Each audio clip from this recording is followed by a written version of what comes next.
முதலாம் சங்கீதத்தை ஒரு சில வசனங்களை நாம் பார்க்க போகிறோம். 3ஆம் வசனம் பாருங்கள். சங்கீதம் 1 3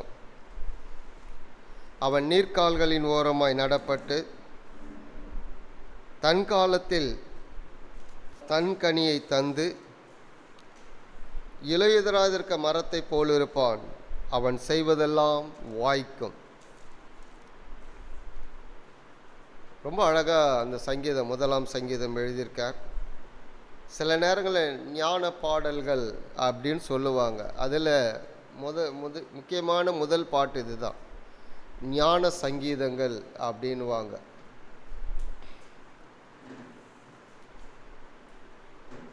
நீர்க்கால்களின் ஓரமாய் நடப்பட்டு தன் காலத்தில் தன் கனியை தந்து இலையுதிராதிருக்க ஒரு மரத்தை ஓமானமாக வைத்து ஒரு மனிதனுடைய வாழ்க்கை சித்தரித்து பேசக்கூடியதான ஒரு வசனம் அது.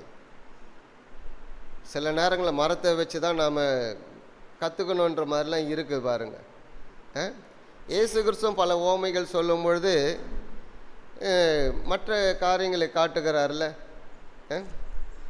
மணலின் மேல் கற்பாறையின் மேல் வீடு கட்டின மனுஷன் ஒரு வீட்டிற்கு ஒப்பிடுகிறார்.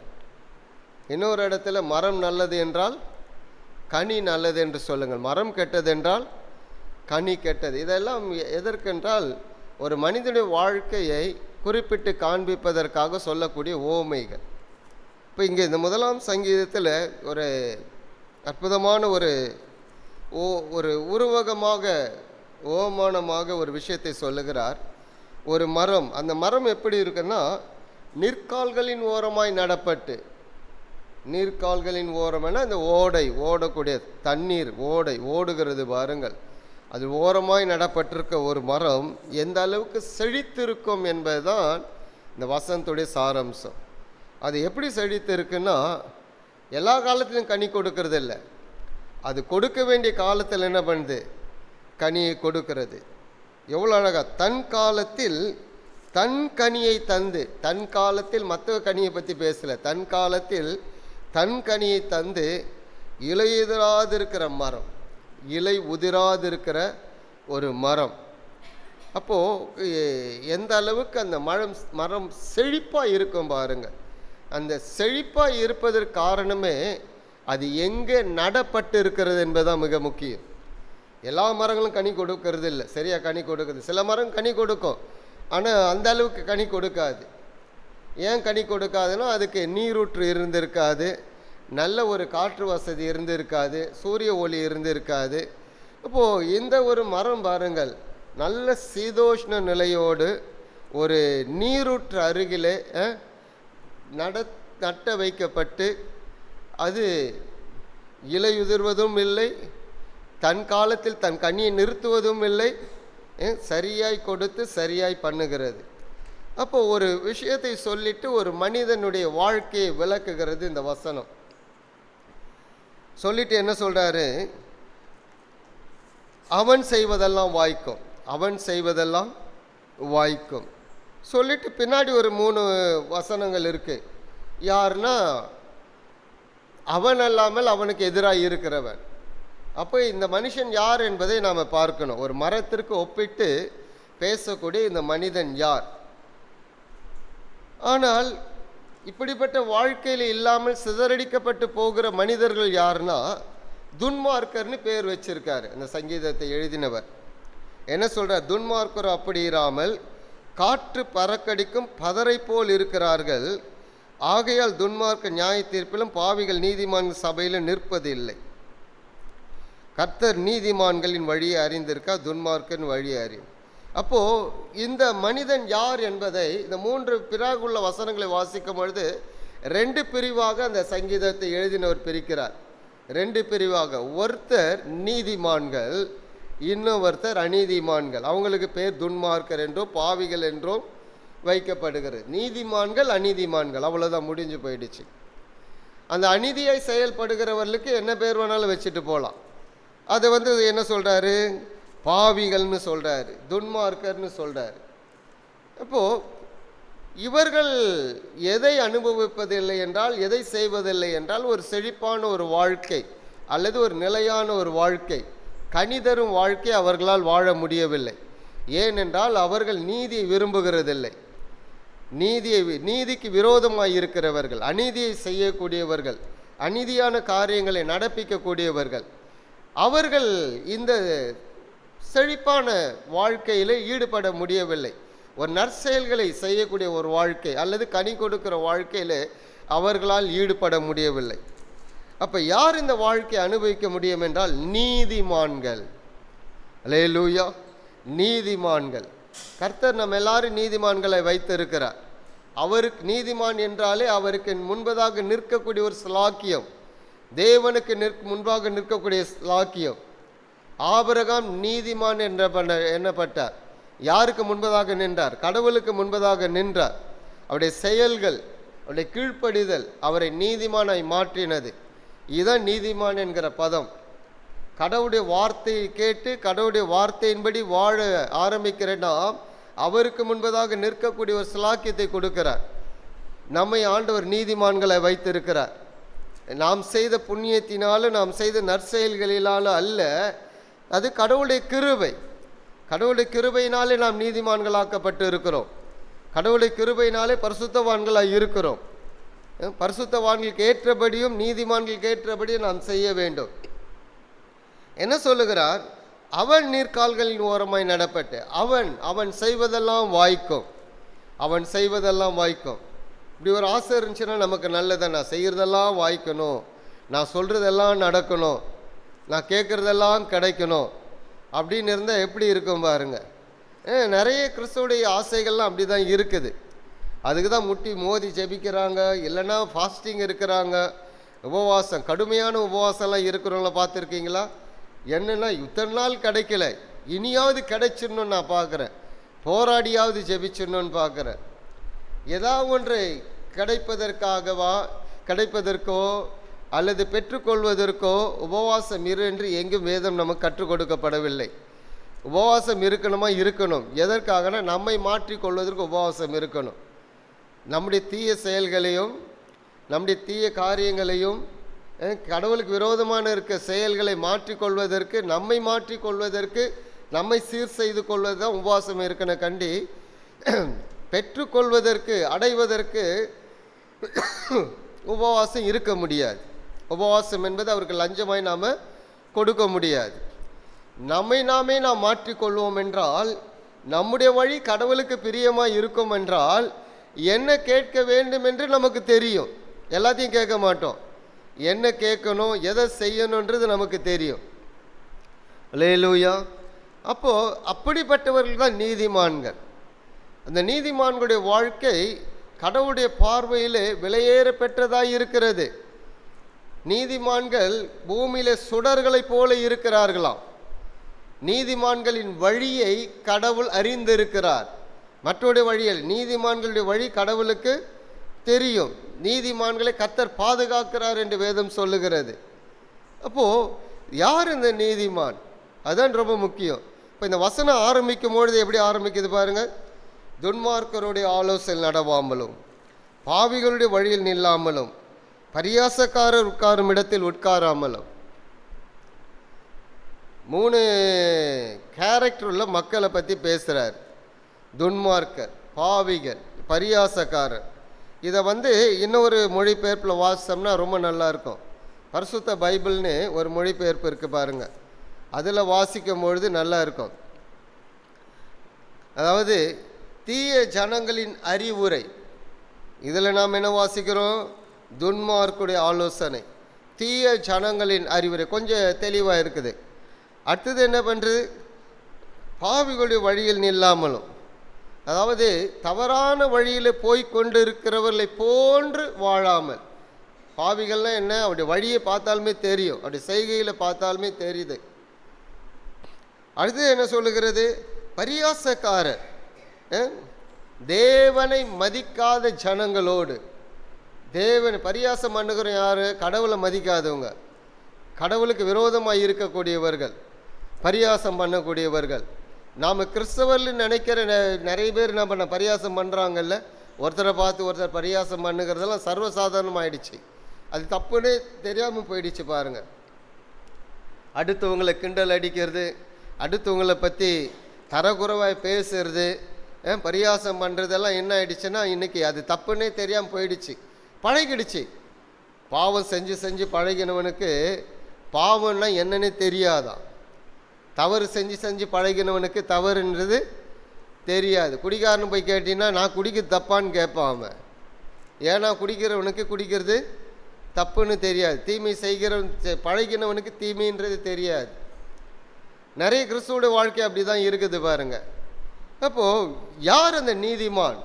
அவன் செய்வதெல்லாம் வாய்க்கும் என்றால் நீதிமான். நீதிமான்கள் கர்த்தருடைய சந்நிதியிலே ஜொலிக்கிறவர்கள். அவர்களுக்காக கடவுள் நிற்கிறார், அவருடைய வார்த்தையை கேட்கிறார், அவருடைய வார்த்தைகளுக்கு கடவுளுடைய செவி சாய்த்து இருக்கிறதா. அப்போ யார் அந்த நீதிமான்கள்? தங்களை காத்து கொள்ளக்கூடியவர்கள். எதிலிருந்து தங்களை காத்து கொள்ளக்கூடியவர்கள்? தீமை நின்று தங்களை காத்து கொள்ளக்கூடியவர்கள், பொல்லாப்பினிருந்து தங்களை காத்து கொள்ளக்கூடியவர்கள், பரியாசம் பண்ணக்கூடிய விஷயங்களிலும் தங்களை காத்து கொள்ளக்கூடியவர்கள், தீமையான மனிதர்களோடு உள்ள உறவிலிருந்து தங்களை காத்து கொள்ளக்கூடியவர்கள். என்னதான் நாம் பரிசுத்தவான்களாக இருந்தாலும் சில நேரங்களில் தீமை செயலோடு உறவு நமக்கு ரொம்ப நெருக்கமாக இருந்துச்சுன்னு வைங்க, சில நேரங்களில் ஒட்டிக்கும் பாருங்க அது. அதனால்தான் நாம் யாரோடு பழகுகிறோம் என்பது ரொம்ப முக்கியம்.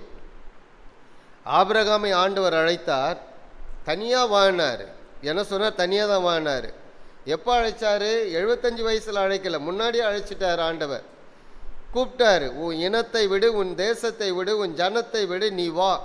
கூட்டின்னு வருது ஒரே ஒரு ஆளை தான் கூட்டிகிட்டு வந்திருக்கணும். யார்? தன் மனைவி மாற்ற தான் கூட்டிகிட்டு வந்திருக்கணும். யாரெல்லாம் கூட்டின்னு வந்தார்? தன் அப்பாவை கூட்டின்னு வந்தார், லோத்துவை கூட்டின்னு வந்தார், லோத்துவோடைய அப்பாவையும் கூட்டின்னு வந்தார். எல்லாம் போய் ஒரு இடத்துல இருந்து லோத்துவோடைய அப்பா இறந்த பிறகு, இவருடைய அப்பா இறந்த பிறகு திரும்ப கூட யாரை கூப்பிட்டாரு? லோத்துவையும் கூப்பிட்டுட்டாரு. பிரச்சனை அங்கே தான் வந்துச்சு. யாரோடு பயணிக்கிறோம், யாரோடு இருக்கிறோன்றது நமக்கு தெரியணும். ஆனால் லோத்துடைய வாழ்க்கை எப்படி ஆச்சுன்னு தெரியல. லோத்துடைய 2 பெண்களுடைய வாழ்க்கை எப்படி இருந்துச்சுன்னு உங்களுக்கு தெரியும். அப்போ யாரோடு நாம் நடக்கிறோம் என்பதுதான் மிக முக்கியம். இப்போ யார் இந்த நீதிமான்கள்? தங்களை காத்து கொள்ளக்கூடியவர்கள், எல்லா தீமையை நின்றோம் தீமை விட்டு விலகக்கூடியவர்கள். இதை தான் இந்த சங்கீதம் ஆரம்பிக்கிறது. யார் நீதிமான்கள்? துன்மார்க்கருடைய ஆலோசனையில் நடவாமலும். எப்படிப்பட்ட ஆலோசனை நமக்கு வரும்னு தெரியும். எங்கே போனாலும் வித்தியாசமாக பேசுகிறவர்கள் இருக்க தான் செய்வார்கள், வித்தியாசமான ஆலோசனை கொடுக்கிறவர்கள் தான் இருப்பார்கள். ஆலோசனை இல்லைன்னா மனிதனுடைய வாழ்க்கை வேறு விதமாக போகணும் இருக்குது. அப்போ எப்பேற்பட்ட ஆலோசனை உள்ள மனிதர்களோடு நாம் இருக்கிறோம், எப்பேற்பட்ட ஆலோசனை நாம் கேட்குறோம். சில பிரச்சனை வந்த உடனே எங்கே தான் போவாங்க? கடவுளத்தில் முதல்ல போக மாட்டாங்க. எங்கே தான் போவாங்க? பிரச்சனை வந்த உடனே யார் பெரிய ஆளுன்னு பார்ப்பாங்க. இந்த ஒரு இயேசு கிறிஸ்து ஒரு ஓமை சொன்னார்ல, ஒரு விதவை, அநீதியுள்ள மனிதன், கடவுளுக்கு பயப்படாதவன், கடவுளுக்கு எதிர்த்து நிற்கிறவன், அநீதியான மனுஷனத்தில் போய் நியாயம் கேட்டுனுக்கிற அந்த அம்மா தொடர்ந்து போய் கேட்டுனுக்குது இல்லை. இன்னைக்கு அப்படிதான். ஒரு பிரச்சனை வந்த உடனே ஆலோசனைக்கு யாருக்கிட்ட போகிறோம்? பெரிய ஆளாக பார்த்து போகிறோம். அந்த மனுஷன் கடவுளுடைய மனுஷனான்னு தெரியாது, கடவுளுடைய வார்த்தையை ஏற்றுக்கொண்ட ஆளான்னு தெரியாது. அப்படிங்க அங்கே போனால் என்ன தான் கிடைக்கும்? ஆலோசனை நல்ல ஆலோசனையாக கிடைக்கும், தவறான ஆலோசனை தான் கிடைக்கும். அப்போது என்ன சொல்லுகிறது வசனம்? துன்மார்க்கருடைய ஆலோசனை நடவாமல், பாவிகளுடைய வழியில் நில்லாமலும். பாவம் செய்கிறவர்கள், தேவனுக்கு விரோதமாய் இருக்கிறவர்கள், அநீதி செய்கிறவர்கள், பாவம் என்பதே தெரியாமல் செய்து கொண்டுள்ளோடு நாம் இருப்போம்னால் அது நம்மோடு ஒட்டிக்கும். இதெல்லாம் ஒரு பெரிய பாவமானு கேட்குற அளவுக்கு வந்துடும். இதெல்லாம் பெரிய பாவமான்ட்டு இப்போ கடவுளை வார்த்தையை திருத்தி பேசக்கூடிய அளவுக்கு வந்துடுச்சு பாருங்க. கல்யாணத்தில் திராட்சரசம் கொடுக்கப்பட்டது, இயேசு கிறிஸ்துவ திராட்சரசத்தை உண்டு பண்ணி கொடுத்தாரு. அது வெறும் திராட்சரசம், அது மது தான் கொடுக்கப்பட்டது அப்படின்ட்டு திருத்தி பேசுறவங்க இருக்காங்க இன்னைக்கு. ஏன் பேசுகிறாங்க? அவங்களுக்கு அது சாதகமாக இருக்கணும் பேசுனா. ஏன்னா அது குடிக்கிறவனா இருப்பான், அதை விட்டு வெளியே வந்திருக்க மாட்டான். தன்னை நியாயப்படுத்தி கொள்ளணும் இல்லை, தான் செய்கிறது தவறே இல்லைன்னு நியாயப்படுத்துவதற்கு செய்கிற பாவத்தை நியாயப்படுத்துவார்கள். பார்த்துருக்கீங்களா? நிறைய பிரசங்கம் அந்த மாதிரி இருக்கும் பாருங்க. தான் செய்கிறத நியாயப்படுத்திக்குவாங்க. ஒருத்தர் இப்படியே பேசுகிறார், ரொம்ப வித்தியாசமாக பேசுகிறார். நீ பாவம் செஞ்சுட்டு இருக்கியா, நீ செஞ்சுக்கிட்டே இரு, நீயா விட்டினா நீ அது உன்னை திரும்ப வந்துடும், கடவுள் உன்னை விடு சொல்வார், கடவுள் அந்த பாவத்தில் உன்னை நீக்குவார், அப்போதான் நீ விடுவாய். இதை திருப்பூர் சாலமோன் வீடியோ எடுத்து போட்டிருக்கார். அவ்வளோ ஆக்ரோஷமாக அந்த வாலிபன் பேசுகிறான். நீ குடிச்சிட்டு இருக்கா, குடிச்சிட்டு இரு, பிரச்சனை இல்லை, நீ சர்ச்சுக்கு வா. நீ சிகரெட் பிடிச்சிட்டு இருக்கா, சிகரெட் பிடிச்சிட்டே இரு, சர்ச்சுக்கு வா. நீ தவறான வாழ்க்கையில் இருக்கா, தவறான வாழ்க்கையிலேருந்து வா, நீ விலகிடாத அதுலேருந்து, கடவுள் உன்னை விளக்குவார். எங்கே இருக்கு அப்படி ஒரு வசனம்? சுய சித்தாந்தம் நமக்கு கொடுக்கப்பட்டிருக்கு, சுய உணர்வு நமக்கு கொடுக்கப்பட்டிருக்கு. நாம தான் பாவத்தை விட்டு விலகணும்.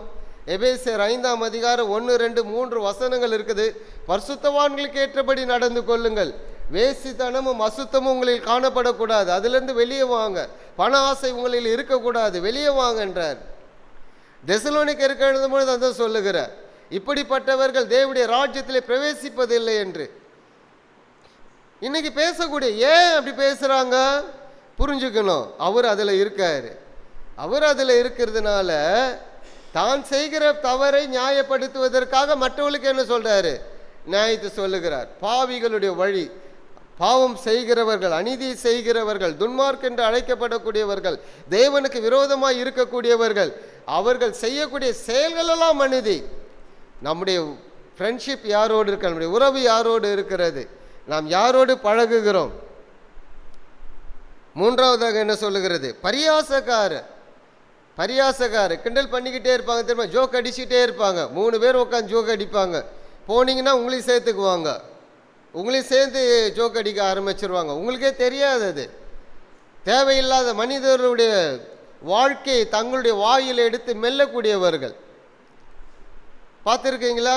அதனால தான் அடிக்கடிக்கு சொல்கிறது, 4 பேர் 3 பேர் உக்காந்தீங்கன்னா கர்த்தருடைய வார்த்தையை பேசுங்க, அடுத்த வாழ்க்கையை பற்றி பேசாதீங்க. அது பரியாசம் பண்ணக்கூடிய விஷயங்கள், அது தேவனுக்கு விரோதமானது, அது துன்மார்க்கர் செய்யக்கூடிய விஷயங்கள்.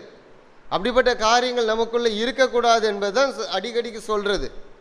ஆனால் இப்போல்லாம் யாரும் உட்கார்ற மாதிரி தெரியல எனக்கு. அல்லேலூயா, கர்த்தர் நல்லவர். உங்களுக்கு நீங்களே ஆக்கினை வரவித்து கொள்வீர்கள். அடுத்தவர்களை குறித்து பேசுவோம் என்றால் நம்மை குறித்து கர்த்தர் பேசுவார், மறந்துடாதீங்க. நாம் பேசுகிற ஒவ்வொரு வார்த்தையும் அவர் கவனிக்கிறார். அவருக்கு மறைவானது எதுவுமே இல்லை. நாம் நினச்சிக்கிறோம் நாம் செய்து ஒன்று தானே, 4 பேர் உட்காந்து பேசுவோம், யார் கவனிக்கிறது? அடுத்தவங்க கவனிக்காமல் இருக்கலாம், பேசுகிறவங்களை யாரை பற்றி பேசலாம் அவங்க கவனிக்காமல் இருக்கலாம். கர்த்தர் கவனிக்கிறார். நாம் பேசக்கூடிய ஒவ்வொரு வார்த்தையும் குறித்து நியாய தீர்ப்பு நாளில் கணக்கு ஒப்பிக்க வேண்டும் என்று இயேசு கிறிஸ்து சொன்ன வார்த்தை அது. நீங்கள் பேசும் வீணான ஒவ்வொரு வார்த்தையும் குறித்து எங்கே கணக்கு ஒப்பிக்கணும்? நியாய தீர்ப்பு நாளிலே கணக்கு ஒப்பிக்க வேண்டும். இப்போ பேசக்கூடிய வார்த்தைகள் ரொம்ப முக்கியம். நாம் யாரை குறித்து பரியாசம் பண்ணுகிறோமா, தேவையில்லாத பேசுகிறோமா, அநீதியான காரியங்களை பேசுகிறோமா? உட்காந்து பேசுங்க, 4 பேர் 5 பேர் உட்காந்து பேசுங்க, நல் வார்த்தைகளை பேசுங்கள், கர்த்தருடைய வார்த்தையை பேசுங்க, பேசின பிரசங்கத்தை குறித்து பேசுங்க. அதை பேசினால் கேட்கிற ஒவ்வொருவருக்கும் பக்தி விருத்தி உண்டாகும், பிரயோஜனமாக இருக்கும். இப்போ இதெல்லாம் எப்பொழுது நடக்கும் என்றால், அதுதான் 2வது வசனம். கர்த்தருடைய வேதத்தில் இரவும் பகலும் தியானமாயிருக்கிற மனுஷன் பாக்கியவான். அவன் தான் இந்த தீமைக்கு தன்னை விலக்கி காத்து கொள்வான், தீமையிலிருந்து தன்னை விடுவித்து காத்து கொள்வான். இப்படிப்பட்ட காரியங்கள் அண்டையில் போக மாட்டான். ஏனென்றால் கர்த்தருடைய வார்த்தை ஜீவனுள்ள வார்த்தை. கர்த்தருடைய வார்த்தையில் அவர் உயிர் இருக்குது, அவருடைய மூச்சு இருக்கிறது. நான் சொல்லுகிற வசனம் ஆவியாயும் ஜீவனமாய் இருக்குதுன்னு ஆண்டவர் சொல்லியிருக்கிறார். அப்போ அவருடைய ஆவி, அவருடைய ஜீவன் அந்த வசனத்தில் இருக்கு. அந்த ஜீவன் நமக்குள்ளே பெருகும். கர்த்தருடைய வார்த்தையை வாசிக்க வாசிக்க வாசிக்க கர்த்தருடைய வார்த்தையிலே இருக்கக்கூடிய அந்த பலன் நமக்குள்ளே இருக்கும். அது நம்மை அவரோடு கூட இன்னும் நல்ல உறவில் ஏற்படுத்தும், இன்னும் அவரோடு கூட வாழக்கூடிய ஸ்லாக்கியத்தை அது நமக்கு கொடுக்கும். தீமைக்கு நம்மை விலக்கி காக்கும் அந்த வார்த்தை. அந்த வார்த்தை நம்மோடு பேசும். அந்த வார்த்தை குறித்து பரிசுத்த ஆவியானவர் பேசுவார். வார்த்தையே தெரியலன்னா பரிசுத்த ஆவியானவர் பேச மாட்டார். அப்போ எதுக்கு நேரம் கொடுக்குறோம்? 4 பேர் உட்காந்தீங்கன்னா ஒரு பைபிள் எடுத்து உட்காந்துங்க, வாசிக்க. ஒருத்தர் வாசிக்க, நான் மீதி 3 பேர் 4 பேர் கேளுங்க. இப்படி கேட்டால் எப்படி இருக்கும்? இப்படி தான் பெரிய மக்கள் செஞ்சாங்களாம். கூடும் பொழுதெல்லாம் வேதத்தை ஆராய்ந்தார்களாம். தெசலோனிக்கரே நற்குலசாலிகள். ஆனால் அவர்களை காட்டிலும் பெரிய தேசத்தார் இன்னும் நற்குலசாண்டிகளாக இருந்தார்களாம். காரணம், வேதத்தை ஆராய்ந்து பார்த்தார்களா. இப்படி இருக்கிறதா, இப்படி இருக்கிறதா, இப்படி இருக்கிறதா ஆராய்ந்து பார்த்திருக்கிறார்கள். வேதத்தை ஆராயணும். இரவும் பகலும்னு இருக்கு, நமக்கு கொஞ்ச நேரம் கொடுக்கணும். இன்னைக்கு காலைல ஒரு தடவை கூட வேதத்தை எடுத்து வாசிக்காதல் இருக்கிறார்கள். அப்படிப்பட்ட கிறிஸ்தவர்களே கிடையாது. வேதத்தை வாசிக்காவிட்டால் வேதம் எதற்கு நம்முடைய கரங்களில் ஆண்டவர் கொடுத்திருக்கார்? கிருபையாய் கொடுத்திருக்கிறார். எத்தனையோ நாடுகள் இந்த வேதம் கிடையாது. வேதத்தை வச்சுதான் சுட்டு தள்ளிடுவாங்க. பயந்து வாசிக்கணும். மேட்ச் பாக்ஸை விட சின்னதாக வச்சு வேதத்தை வாசிக்கிறாங்க. அப்போ எந்த அளவுக்கு அதில் அச்சிடப்பட்டிருக்கும் பாருங்க. நிறைய இடங்களில் சுட்டு இருக்காங்க. வேதத்தை வைத்திருப்பதனால் சுட்டு தள்ளி இருக்காங்க. நமக்கு கிருபை ஆண்டவர் கொடுத்திருக்கார். வந்தோம்னா நிறைய பாருங்க, அந்த செல்ஃப் ஃபுல்லாக வேதமாக தான் இருக்குது. இன்னைக்கு உட்காந்து வாசிங்க, நேரத்தை கொடுத்து வாசிங்க. தேவையில்லாத வார்த்தைகளை பேசுவதை நிறுத்துங்கள். அந்த நேரத்தில் வேதத்தை வாசிங்கள். வாசிக்க முடியல உட்காந்து கேளுங்க. செல்லு, எல்லாரும் ஆண்ட்ராய்டு செல்லு தானே வச்சுருக்கீங்க. அதில் போட்டோம்னா வசனம் வந்துக்கிட்டே இருக்கும். நான் பொதுவாக நிறைய நேரங்களில் போட்டு கேட்டுட்டு இருப்பேன். திரும்ப கேட்டுக்கிட்டு இருப்பேன். ஒரு அதிகாரம் புரியலன்னா அதை போட்டு திரும்ப ரிப்பீட்டாக கேட்டுக்கிட்டே தான் இருப்பேன். 10 முறை கேட்ட பிறகு ஒரு வார்த்தை புரியும், 15 முறை கேட்ட பிறகு ஒரு வார்த்தை புரியும். வசனத்திற்கு நேரத்தை கொடுங்கள். வசனத்திற்கு நேரத்தை கொடுத்தா தான் தீமையிலேருந்து விலக முடியும். பல மணி நேரம் செல்லை நோண்டிக்கிட்டு இருக்கோம் இல்லை, அதுதான் நடக்குது. ஏதாவது ஒன்றுத்தை அந்த ட்ரோல் பண்ணி பார்க்க போயிட்டோன்னு வைங்க, இந்த ஷார்ட்ஸில் அவ்வளோதான். ஒன்று தள்ளணும்னா வச்சுங்க, எத்தனை தள்ளி இருப்போம்? 200, 300, 400. எத்தனை தள்ளுறோன்னு தெரியல பாருங்க. அது பாட்டுன்னு போய்க்கினே இருக்க, டைமும் தெரியாது. நம்ம எங்கேயும் இழுத்துக்கிட்டு போயிடும். அது தேவையில்லாத இடத்துக்கு இழுத்துக்கிட்டு போவோம். எச்சரிக்கையாக இருப்போம். உங்களை தீமையான வழிக்கு அது கொண்டு போயிடும். தீமையான பாதையில் உங்களை கொண்டு போயிடும். நீங்கள் செய்யக்கூடியது வாய்க்க வேண்டும் என்றால், நீங்கள் விரும்புகிறது உங்கள் நடக்க வேண்டும் என்றால், வசனத்திற்கு நீங்கள் முக்கியத்துவம் கொடுத்தா நீங்கள் என்ன விரும்ப வேண்டும் என்று அது உங்களுக்கு கற்றுக் கொடுக்கும். நீங்கள் என்ன கேட்க வேண்டும் என்று கற்றுக் கொடுக்கும். தேவையில்லாத கேட்க மாட்டீங்கல்ல, எதை கேட்கணுன்ற அது சொல்லும் உங்களுக்கு வசனம். வசனத்தோடு வாழ்வியல் என்றால் நீதிக்குரிய காரியங்களை கேட்பீர்கள். தேவனுடைய நாமத்தின் மகிமைக்கென்று இருக்கக்கூடிய காரியங்களை கேட்பீர்கள். கேட்டால் கிடைக்குமா? 100% கிடைக்கும். 100% கடவுள் தருவார். அதை அவரோடு இணைந்து அவருடைய வார்த்தை கேட்டு அவரோடு வாழும் பொழுது அவர் உங்களுக்கு என்ன கொடுப்பேன்னு சொல்லியிருக்காரோ அதுதான் வசனத்தில் இருக்கிறது. அப்போ என்ன கேட்கணுன்றத வசனம் நமக்கு கற்றுக் கொடுக்கும். அல்லேலூயா. நேரத்தை கொடுங்கள். வசனம் வாசிப்பது நேரத்தை கொடுங்கள். கர்த்தர் உங்களை ஆசீர்வதிக்கிறார். நீங்கள் நல்லமுடன் இருக்கும்படி தான் விரும்புகிறார். எல்லாவற்றையும் பெற்று அனுபவிக்க வேண்டும் என்று தான் கடவுள் விரும்புகிறார். அப்படிப்பட்ட தேவன் தான் நம்முடைய தேவன். சகல நன்மைகளும் நீங்கள் அனுபவிக்க வேண்டும் என்பதற்காக தான் எல்லாவற்றையும் கொடுத்து இருக்கிறார். நாம் அவருடைய வழியிலே நிற்கிறோமா? நாம் அவருடைய வழியிலே நடக்கிறோமா? அவருக்கு பிரியமாய் வாழ்கிறோமா? இல்லை மனிதருக்கு பிரியமாய் வாழ்ந்து கொண்டு இருக்கிறோமா?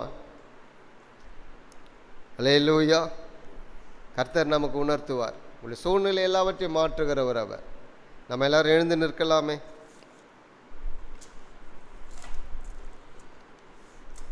அவருக்கு கொடுக்க வேண்டிய நேரத்தை நாம் சரியாய் கொடுப்போமானால் நம்மை சரியான வழியிலே நடத்துகிறவர், சரியான காரியத்தை நமக்கு கொடுக்கிறவர், போதித்து நடத்துகிற தேவன், விசாரித்து நடத்துகிற தேவன். அல்லேலூயா.